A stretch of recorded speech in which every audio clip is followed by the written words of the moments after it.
Saya teringat akan cerita yang disampaikan oleh Graf Leo Tolstoy, pujangga Rusia yang terkenal, bahwa orang yang tidak mempunyai nafsu yang kenyang itu, pada suatu hari katanya, ada satu orang kaya mempunyai tanah yang luas. Dia mengatakan kepada orang, boleh tuan-tuan mengambil tanah kepunyaan saya ini, berapa tuan suka, berapa tuan mau. Syaratnya cuma begini, sepanjang yang tuan berjalan dari timur ke barat, lantas sebelum matahari terbenam tuan sampai kembali ke tempat tuan melangkah pertama tadi. Berapa saya tuan suka, boleh ambil tanah ini. Maka datanglah si tamak tadi. Tuan yang punya asli tanah tadi mengatakan, bawalah bakal, jangan lapar di jalan nanti. Baik, dibawanya nasi sebungkus, dia berjalan. Dari pukul 7 pagi. Kalau diambil kekuatan, anaknya pukul 10 dia sudah makan. Melangkah lagi beberapa ratus meter atau sekian, nanti boleh kekuatan buat kembali, sehingga sebelum matahari terbenam dia sudah sampai ke tempat dia menuju bermula. Tetapi ini orang bernafsu betul, dia minta supaya banyak tanah yang dapat didapatnya. Dibawanya nasi sebungkus, tapi dia tidak jalan di tengah jalan, tak berhenti, karena nanti berapa meter itu nanti kalau saya berhenti, tanah yang kurang buat saya. Dia terus berjalan. Dia tidak ingat bahwa kekuatan masa pergi yang lebih cepat dengan kekuatan masa pulang yang lambat itu dia tidak taksir. Dia berjalan saja cepat-cepat. Sudah pukul 1 hari, sudah jauh perjalanan.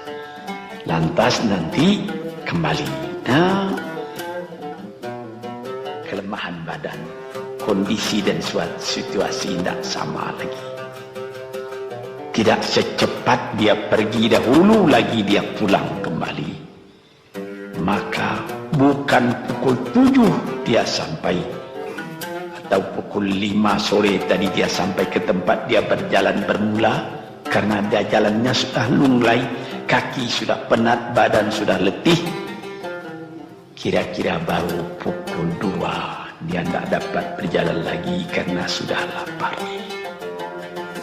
Dia coba makan sedikit pun tidak bisa lagi seenak makan yang tadi. Habis makan pun dia berjalan lagi. Pukul 3 dia terhenti. Jauh lagi baru sampai tempat yang pertama. Menurut syarat yang diberikan oleh mempunyai tanah yang pertama, kalau engkau tidak sampai ke tempatmu yang pertama tadi sorenya, tanah ini tidak engkau dapat lagi semua. Memang tidak sampai dia.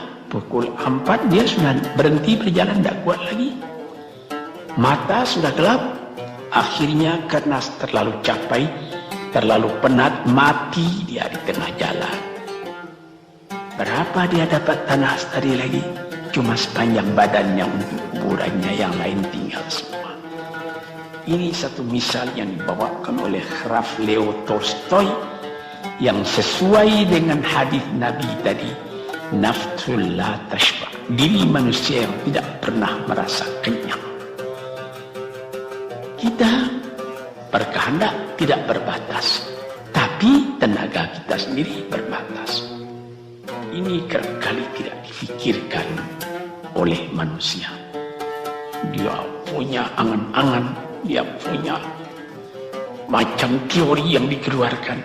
Dia lupa bahwa nanti tenaganya itu akan terbatas karena sakit, karena lapar, karena tua. Sebagaimana pepatah dari nenek moyang kita, tanda-tanda dikirimkan lebih dulu bahwa kita tidak akan lama lagi di sini.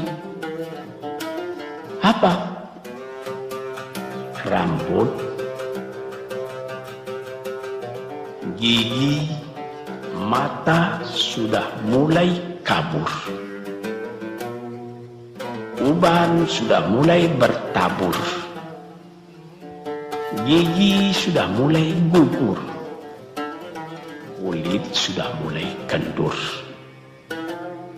Kalau mata sudah kabur, uban sudah bertabur, gigi sudah gugur, kulit sudah kendur, sudah 4 perkara.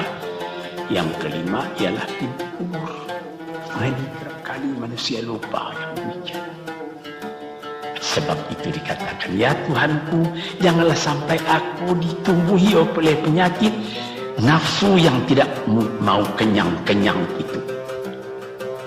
Nah ini, kemudian itu timbul lagi doa yang keempat, disebutkan di situ, wa min du'a illa yusma. Ini lebih berbahaya lagi.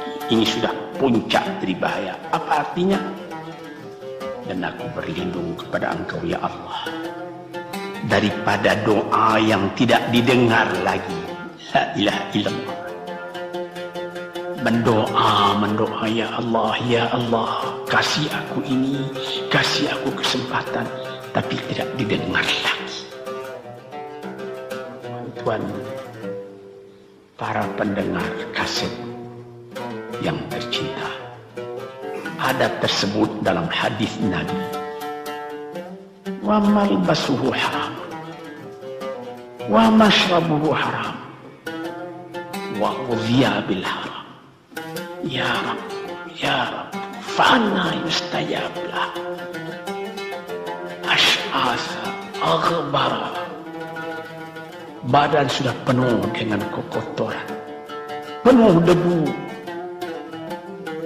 Yang muduk ilaihi ila sama, menadahkan tangan keduanya ke langit.